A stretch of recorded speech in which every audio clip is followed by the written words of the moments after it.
হিন্দুরা সাধারণত নিজের ইচ্ছায় দীক্ষা নিতে চান, ব্যতিক্রম হচ্ছে অনুকূল চক্রবর্তীর কমিশনখোর এজেন্টরা। বাবা, কমিশন মানে জানেন আপনারা? ও গ্রেট। কমিশনখোর এজেন্টরা বাড়িতে বাড়িতে শিষ্য খোঁজার নামে মুরগি ধরতে যায়। অনুকূল চক্রবর্তী যদি এতই ক্ষমতা থাকে তাহলে আমাদের সকলকে তিনি তার সংস্পর্শে আনতে পারছেন না কেন? আমি আবার কোশ্চেনটা রিপিট করছি। হিন্দুরা সাধারণত নিজের ইচ্ছায় দীক্ষা নিতে যান, ব্যতিক্রম শ্রী ঠাকুর অনুকূল চন্দ্রের কমিশনখোর এজেন্টরা বাড়িতে বাড়িতে শিষ্য খোঁজার নামে মুরগি ধরতে যায় কেন? অনুকূল চক্রবর্তী যদি এতই ক্ষমতা তাহলে আমাদের সকলকেই তিনি তার সংস্পর্শে আনতে পারছেন না কেন? Wait question. এই কোয়েশ্চেনটার উত্তর দিতে গিয়ে আমাকে একটু ইতিহাস ঘাটতে হবে। ইতিহাসে আমাকে যেতে হবে দ্বাপরে, যখন শ্রীকৃষ্ণ পৃথিবীতে আছেন। দ্বাপরের শেষে, অর্থাৎ যখন যদুবংশের একদম শেষের দিকে, তখন এই প্রশ্নটার উত্তর সেখানের সঙ্গে রিলেটেড। কেন, কিভাবে রিলেটেড আমি সেটা আপনাদেরকে বোঝাচ্ছি। আমি প্রথমেই বলছি, শ্রী শ্রী ঠাকুর অনুকূল চন্দ্র নতুন কিছু সৃষ্টি করে যাননি। উনি গীতাতে যা বলা বা মহাভারতে যা বলা আছে উনি সেটাকে প্র্যাকটিক্যালি মানুষের সামনে তুলে ধরতে চেয়েছেন।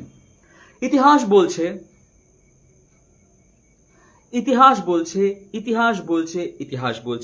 মহাভারতে লেখা আছে, এবং শ্রীকৃষ্ণ জীবনী পড়লে আপনারা বুঝতে পারবেন যে যদু বংশ যখন নিজেদের মধ্যে ধ্বংসের জন্য যুদ্ধ শুরু করেছে গান্ধারীর অভিশাপে, দেবী গান্ধারী শ্রীকৃষ্ণকে অভিশাপ দিয়েছিলেন যে যেভাবে আমার বংশ তুমি ধ্বংস করেছো, যেখানে তুমি নিজে কুরুক্ষেত্র যুদ্ধকে বন্ধ করতে পারতে, কিন্তু ভগবান তিনি কখনো প্রকৃতির বিরুদ্ধ কাজ তো করেন না।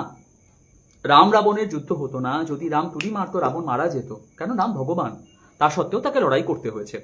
শ্রীকৃষ্ণ তুড়ি দিত, কুরুক্ষেত্রের যুদ্ধে সমস্ত সৈন্য কৌরবদের মারা যেত, যুদ্ধের 1 সেকেন্ডে সলিউশন চলে আসতো, কিন্তু তিনি করেননি, কারণ ভগবান প্রকৃতির বিরুদ্ধ কাজ করেন না। চৈতন্য মহাপ্রভুর সময় চৈতন্য মহাপ্রভু তুড়ি দিত, হুসেন শাহ সমস্ত সৈন্যরা, হুসেন শাহ সমস্ত যারা টর্চার করতো তারা সবাই ধ্বংস হয়ে যেত, কারণ উনি ভগবান। কিন্তু তাও উনি করেননি। কেন করেননি? ভগবান প্রকৃতির বিরুদ্ধে কিছু করেন না।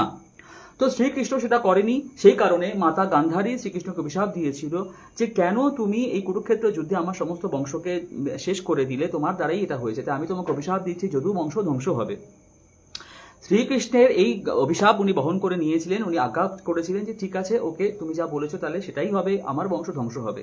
তো যদু বংশের একটা সময় এসেছিল যখন শ্রীকৃষ্ণর নাতিরা, শ্রীকৃষ্ণর ছেলেরা, তার পুতিরা, সমস্ত কিছু, অর্থাৎ ছেলের ছেলের ছেলে, 3rd জেনারেশন, এরা সবাই একসঙ্গে যুদ্ধ করতে শুরু করে নিজেদের মারামারি করতে শুরু করেছিল। একজন মাত্র বেঁচে ছিলেন, যার নাম হচ্ছে বজ্রনাভ। এই যে আপনারা প্রশ্ন করেন কেন আমাদের বর্দাকে ঠাকুর সবসময় সৎসঙ্গের বড় ছেলেকে কেন দায়িত্ব দেওয়া হয়, তার কারণ হচ্ছে ইতিহাস আছে, কিন্তু শ্রীকৃষ্ণের সঙ্গে ইতিহাস লুকিয়ে আছে। শ্রীকৃষ্ণের বিয়ে হয়েছিল 16,108 মহিষীর সঙ্গে, কিন্তু তার মেন পট্টা মহিষী যাকে বলা হয় সেটা ছিল 8 জন, যার প্রধান ছিলেন রূপকিনী, সত্যভামা ছিল দ্বিতীয়, তারপর নেত্রবৃন্দা, লক্ষ্মণা, জাম্ববতী, এরকম আরো কয়েকজন ছিলেন। কিন্তু তাদের মধ্যে হেড যিনি ছিলেন তিনি হচ্ছে রুক্মিণী। রুক্মিণীকে বলা হয় মা লক্ষ্মীর অংশে উনি জন্মগ্রহণ করেছিলেন। উনি ছিলেন হচ্ছে স্ত্রী অংশের জাতা। আজকে লাইফটা একটু বড় হবে, কিন্তু আমার কিছু করবার নেই, কেন এই প্রশ্নগুলোর উত্তর বুঝিয়ে আমাকে মানুষকে দিতে হচ্ছে। রুক্মিণীকে বলা হতো স্ত্রী অংশের জাতা। উনি ছিলেন মা লক্ষ্মীর অংশে উনি জন্মগ্রহণ করেছিলেন। সেখান থেকে দাঁড়িয়ে কৃষ্ণ এবং রুক্মিণীর যে সন্তান হয় তার নাম ছিল প্রদ্যুম্ন। প্রদ্যুম্নের যে সন্তান হয় তার নাম ছিল অনিরুদ্ধ। অনিরুদ্ধ ছিল শ্রীকৃষ্ণের নাতি। অনিরুদ্ধের যে সন্তান হয় তার নাম ছিল বজ্রনাভ। কাজে সেই হিসাবে দেখতে গেলে বজ্রনাভ হচ্ছে শ্রীকৃষ্ণ এবং তার প্রথম মহিষী রূপকিনীর বংশধর। শ্রীকৃষ্ণ এবং তার প্রথম মহিষী রূপকিনীর বংশধর ছিল বজ্রনাভ। শ্রীকৃষ্ণ যখন যদু বংশ যখন নিজেরা মারামারি করে ধ্বংস হচ্ছে, নিজেরা মারামারি করে যুদ্ধ করে যখন নিজেরাই ধ্বংস হয়ে যাচ্ছে, তখন একমাত্র তার মধ্যে বজ্রনাভ সার্ভাইভ করতে পেরেছিলেন। শ্রীকৃষ্ণ তখন বজ্রনাভকে বলেছিল, বজ্রনাভ, তুমি এই পৃথিবীতে বেঁচে থাকবে এবং তোমার কাজ হবে নতুন করে যদু বংশকে আবার সৃষ্টি করা, এবং তোমাকে সাহায্য করবে পঞ্চপাণ্ডব। কিভাবে সাহায্য করবে? পঞ্চপাণ্ডব যখন মহাপ্রস্থানের পথে গিয়েছিল তখন ইন্দ্রপ্রস্থ তারা সঁপে গিয়েছিল বজ্রনাভকে।